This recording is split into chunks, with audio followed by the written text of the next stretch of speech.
Bom, pessoal, então vamos aqui mais uma aula sobre os conceitos fundamentais de banco de dados. Acho que é a sétima e última aula, tá? No qual iremos abordar agora a questão dos modelos e a questão da arquitetura, né, dos bancos de dados. Bom, questão dos modelos, nós iremos tratar aqui sobre o modelo relacional, né, um sistema de bancos de dados relacional, que é um modelo baseado na relação tabela, né?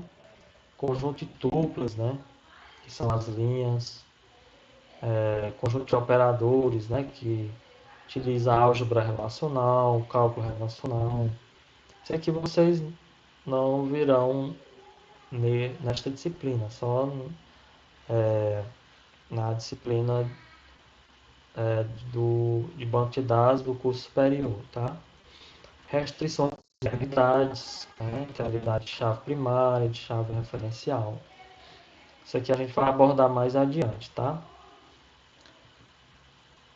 Bom, modelo orientado a objeto, né? Já vai trabalhar com o objeto, com a questão da classe,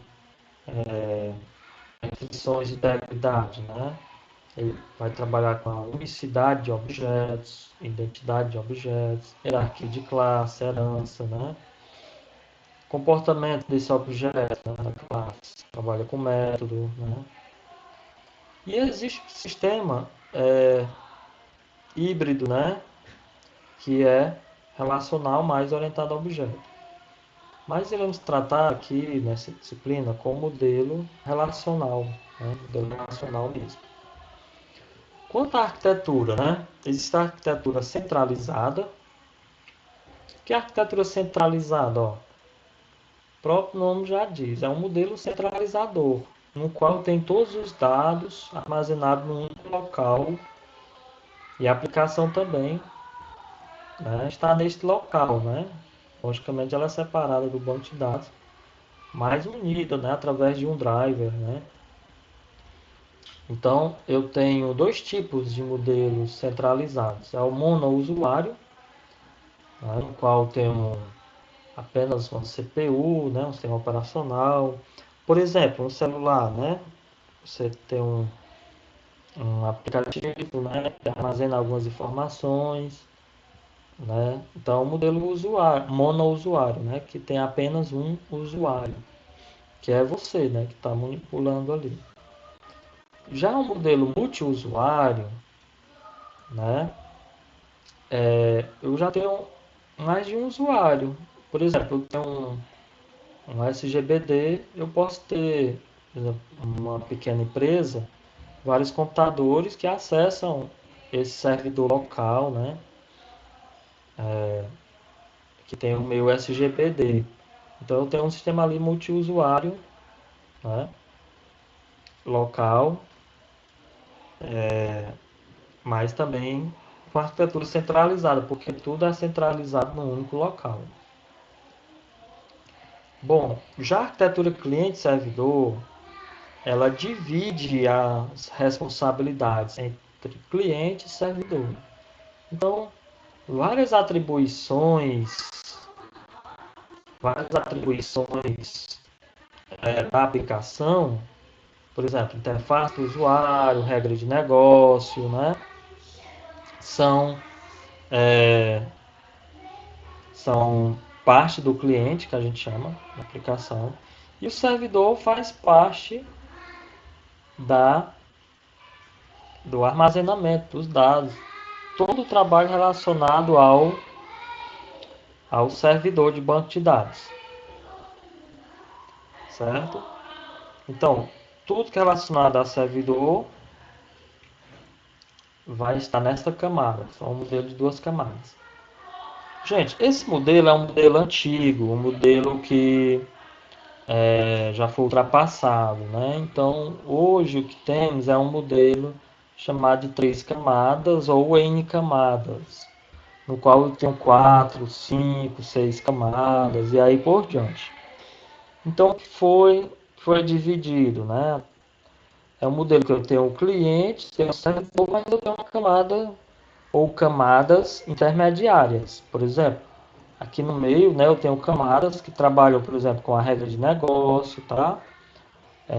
Então imagine uma aplicação web, né? Muitas vezes que o cliente está a quilômetros de distância, ele precisa utilizar um browser para acessar aquela aplicação web, né? Aí, no lado cliente, que é o lado que o usuário vai acessar, temos apenas o que? O browser, certo? Aí existem várias camadas intermediárias até chegar o banco de dados, né? Que está no servidor lá onde está hospedado, por exemplo, a aplicação, o banco de dados, né? Daquele sistema, tá certo?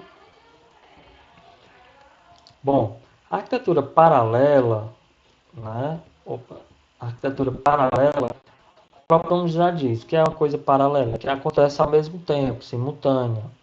Nada mais é do que eu ter redundância de, por exemplo, CPUs, de discos, né? Porque se um chegar a parar, o outro já dá continuidade. Sem falar também que há um desempenho muito considerado, né? Quando eu tenho mais de uma CPU, mais de um disco, né? Vários módulos de memória, né?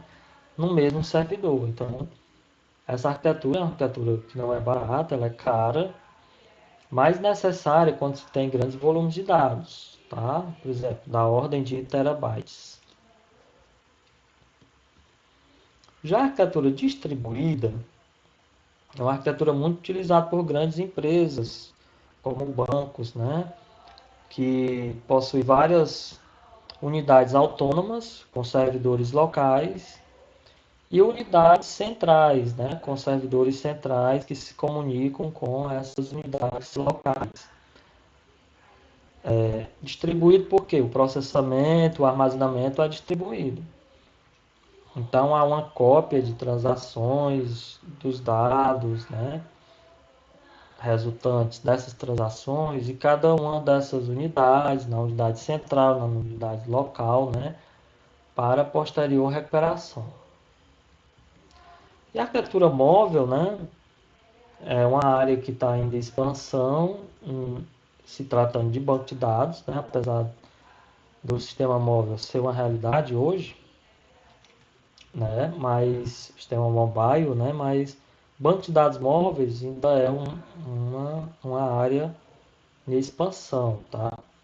Que trabalha justamente com a distribuição de funções do SGBD entre cliente e servidor em ambientes de computação móvel, ok? E é isso, gente. Então, vamos aqui só abordar alguns conceitos importantes que vimos, né? Banco de dados, que é um conjunto de dados interrelacionados, né? SGBD é o software que armazena esses dados e o manipula. E o sistema é a junção dos dois anteriores, né? Temos também os modelos de dados, que empregam regras de estruturação e geram os esquemas, que por suas vezes verificam, né, essas regras e aceitam os dados, a carga de dados, que é a instância, né? Os modelos, né? Modelos, aquele modelo conceitual, lógico e físico, né? Independência de dados, né? Ou seja, temos a aplicação e o banco de dados. A linguagem SQL, né? Que possui módulos DDL para criar o banco, para definir o banco de dados, e DML que vai manipular os dados no banco, tá? Então, com isso a gente vai encerrar, né? Aqui são alguns exercícios no final do capítulo, né? Que vocês podem responder. E com isso a gente encerra, né? Esse capítulo de fundamentos de banco de dados, né? Os conceitos fundamentais de banco de dados. No próximo capítulo iremos tratar sobre os modelos, tá? Então é isso.